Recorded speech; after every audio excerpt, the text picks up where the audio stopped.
also going to have to maintain vigilance when it comes to terrorist activities. The truth, though, is that Al-Qaeda is much weaker than it was when I came into office, and they don't have the same capacities to attack the U.S. homeland and our allies as they did 4 years ago. We'll put this question to Rocky Anderson of the Justice Party. Well, once again, we see the Republicans and Democrats joining together, colluding, and advocating for killings by unmanned drones in 4 sovereign nations: Afghanistan, Yemen, Somalia, and Pakistan. How could that not drive up the hatred and hostility toward the United States and undermine our long-term security?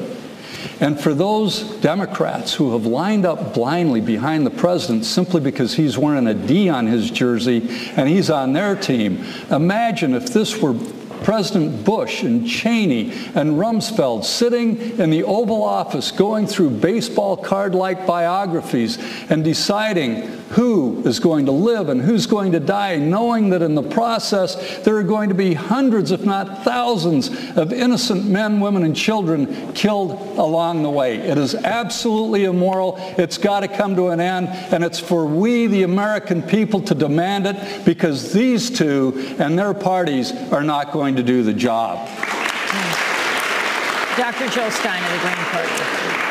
Yes, and no matter who is in the Oval Office, if it's not one of us, we need to be out on the street, even if there is someone with a D on his shirt who is continuing these wars, who is continuing the drone wars, which we've just been told are about to expand into North Africa now as well, under the auspices of the CIA that has requested a major expansion in drone capacity. No matter who is sitting in the Oval Office, we need to be standing up and demanding the kind of foreign policy we deserve. That is a foreign policy based on international law and human rights.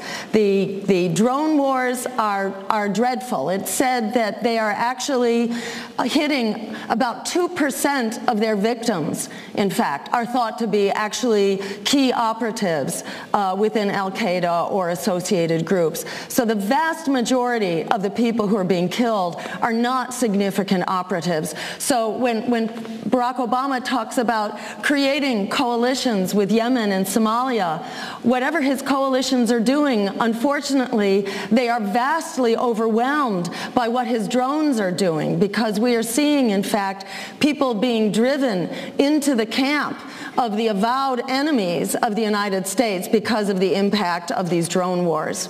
So they need to be put to an end, and it's important to know that in so many cases, the United States has not been on the side of democracy. They've been on the side of dictatorships, on the side of Saudi Arabia, which has cruelly and brutally suppressed not only women's rights, talk about women's rights, look at what's going on in Saudi Arabia, but has also suppressed the democracy demonstrations. Demonstrations against the government are absolutely outlawed in Saudi Arabia, and in Bahrain you have an outrageous repressive government that's actually putting medical service people into jail for having assisted with wounded demonstrators who were attacked by the Bahraini government as part of their Arab Spring. And where has Obama's, right side of history been in speaking out against Bahrain? So we deserve a government that will speak out and support democracy, because if we want to avert